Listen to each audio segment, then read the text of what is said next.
தற்போது ஒரு அண்மை செய்தி. தமிழகத்தில் இன்று 9 மாவட்டங்களில் கனமழைக்கான மஞ்சள் நிற எச்சரிக்கை விடுக்கப்பட்டுள்ளதை நாம் அண்மை செய்தியாக பார்த்துக் கொண்டிருக்கின்றோம். நாளை 14 மாவட்டங்களில் கனமழைக்கான மஞ்சள் நிற எச்சரிக்கை விடுக்கப்பட்டுள்ளது. மேலும் இது குறித்தான கூடுதல் விவரம் செய்த செலினா வழங்க கேட்கலாம். செலினா, வானிலை ஆய்வு மையத்தின் கூடுதல் விவரங்கள் என்ன? தமிழகத்தில் கடந்த ஒரு வார காலமாகவே தற்பொழுது கோடை வெயிலின் தாக்கம் மீண்டும் அதிகரிக்க தொடங்கி இருக்கிறது. இந்த நிலையில் தமிழகத்தை பொறுத்தவரையிலும் 9 மாவட்டங்களில் இன்று கனமழைக்கான மஞ்சள் நிற எச்சரிக்கை என்பது விடுக்கப்பட்டிருக்கிறது. குறிப்பாக தென்மேற்கு பருவமழை கேரள பகுதிகளில் தொடங்கியிருக்கக்கூடிய நிலையில் கேரள எல்லையோர பகுதிகளை ஒட்டியிருக்கக்கூடிய தமிழக மாவட்டங்களை பொறுத்தவரையிலும் கனமழைக்கான வாய்ப்பிருப்பதாக சென்னை வானிலை ஆய்வு மையம் தெரிவித்திருக்கிறது.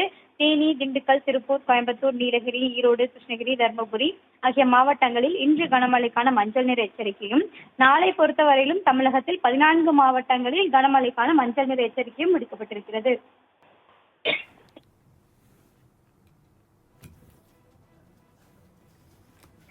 தமிழ்நாட்டில் ஜூன் 1, 2, 5 ஆகிய தேதிகளில் கனமழைக்கான எச்சரிக்கை விடுக்கப்பட்டுள்ளது. அதேபோன்று இன்று 9 மாவட்டங்களுக்கும் நாளை 14 மாவட்டங்களுக்கும் கனமழைக்கான மஞ்சள் எச்சரிக்கை விடுக்கப்பட்டுள்ளதை நாம் அண்மை செய்தியாக பார்த்துக் கொண்டிருக்கின்றோம். தகவலை பதிவு செய்தமைக்கு நன்றி செலினா.